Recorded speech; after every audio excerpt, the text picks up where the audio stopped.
কানাডায় visit visa থেকে work permit পাওয়া কি আদৌ সম্ভব? কিভাবে সেটা হয়, কোন নিয়মে হয়, আর কি জিনিসগুলো আপনার জানা দরকার? ভিডিওটা পুরো দেখুন, তাহলে ভুল ধারণা নয়, আপনি পাবেন বাস্তব গাইডলাইন।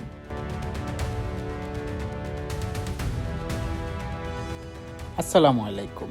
কানাডায় ভিজিট ভিসায় যাওয়ার পর ওখানে থেকে কাজ করার সুযোগ খুঁজছেন? আজকের ভিডিওতে আমি খুব সহজ ভাষায় বুঝিয়ে বলবো।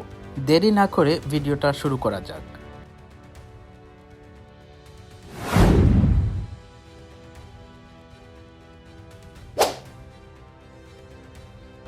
আর আপনি যদি চ্যানেলে নতুন হয়ে থাকেন, অবশ্যই সাবস্ক্রাইব করে পাশে থাকা বেল আইকনটি অন করে রাখুন, তাহলে আপনি আমার ভিডিও সবার আগে পেয়ে যাবেন।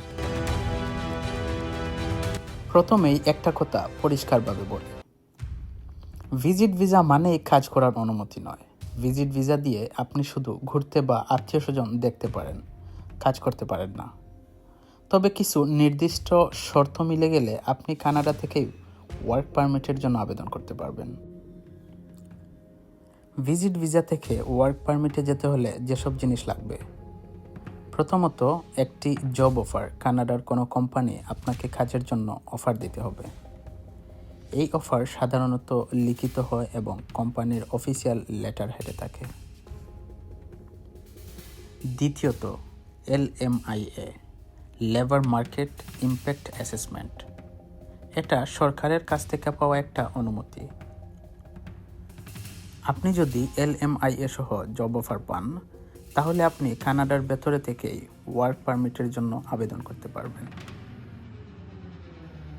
অনেকেই প্রশ্ন করেন, সব কাজেই কি LMIA লাগে? না, কিছু কিছু চাকরি LMIA এক্সেম্পট, মানে LMIA ছাড়াও কাজের ভিসা মেলে। যেমন একাডেমিক বা রিসার্চ জব, ধর্ম প্রতিষ্ঠান বা মসজিদের চাকরি, কিছু আন্তর্জাতিক কোম্পানির ট্রান্সফার। কিন্তু এসব চাকরি তুলনামূলকভাবে কম পাওয়া যায়, তাই সাধারণ নিয়মে LMIA সহ জব অফার মূল পথ। 2020 থেকে কোভিডের সময় কানাডা সরকার একটা বিশেষ নিয়ম চালু করেছিল, যেখানে ভিজিটররা কানাডায় থেকেই ওয়ার্ক পারমিটের জন্য আবেদন করতে পারত। এই নীতির মাধ্যমে অনেকে কাজ শুরু করেছে, কিন্তু 2023-এর পর এই নিয়মটা বন্ধ বা সীমিত হয়ে গেছে। তাই এখন আপনাকে পুরোপুরি নিয়ম অনুযায়ী যেতে হবে। কিছু সেক্টরে কাজ পাওয়া তুলনামূলক সহজ, যেমন hotel, restaurant, construction, health care সহায়তা, ক্লিনার বা কেয়ারগিভার, ফার্ম কারখানার জব। তবে সঠিক job offer plus company sponsor ইচ্ছা থাকলে তবেই সম্ভব। এই জায়গায় সবচেয়ে বেশি প্রতারণা হয়। অনেকে বলে, ভিজিট ভিসা দিলেই তোমাকে কাজের ব্যবস্থা করে দিবে। এই কথায় ভুলেও বিশ্বাস করবেন না।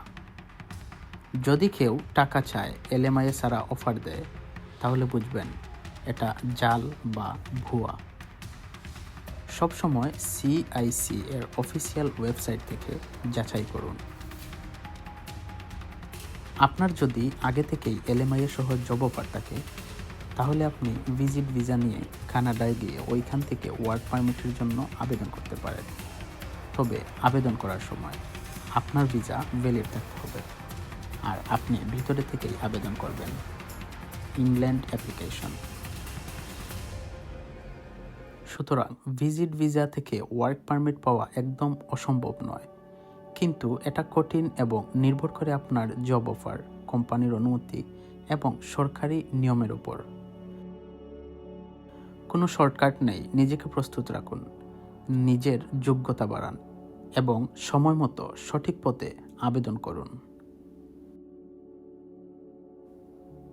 মনে রাখবেন, বাংলাদেশে কিন্তু কানাডার LMIA বা জব অফার নিয়ে অনেক প্রতারণা হয়, তাই টাকা পয়সা লেনদেনের পূর্বে ভালো করে যাচাই বাছাই করে নেবেন। অনেকেই ওয়ার্ক পারমিটে কানাডা আসতে চান, আর সেই সুযোগে অনেক প্রতারক তাদেরকে ভুয়া LMIA কাগজ হাতে ধরিয়ে টাকা হাতিয়ে নেন। এমন অনেক নজিরবিহীন ঘটনা ঘটেছে, তাই আপনারা এ ব্যাপারে অনেক বেশি সচেতন থাকবেন। ভিডিওটা যদি আপনার ভালো লেগে থাকে তাহলে অবশ্যই লাইক দিন, সাবস্ক্রাইব করুন আর কমেন্টে জানিয়ে দিন আপনার প্রশ্ন বা অভিজ্ঞতা। এছাড়াও যদি আপনি আমার সাথে সরাসরি কথা বলতে চান বা আপনার কোনো প্রশ্ন থাকে, আমাকে ফেসবুকে মেসেজ করতে পারেন। ফেসবুকের লিংক আমার চ্যানেলে দেওয়া আছে। আপনি সরাসরি আমাকে মেসেজ করুন বা কোনো প্রশ্ন থাকলে সেখানেও করতে পারেন। তাহলে ভিডিওটা আজ এখানেই শেষ করছি। সবাই ভালো থাকবেন, সুস্থ থাকবেন আর হ্যাঁ, অবশ্যই চ্যানেলটি সাবস্ক্রাইব করে দিবেন। আল্লাহ হাফিজ।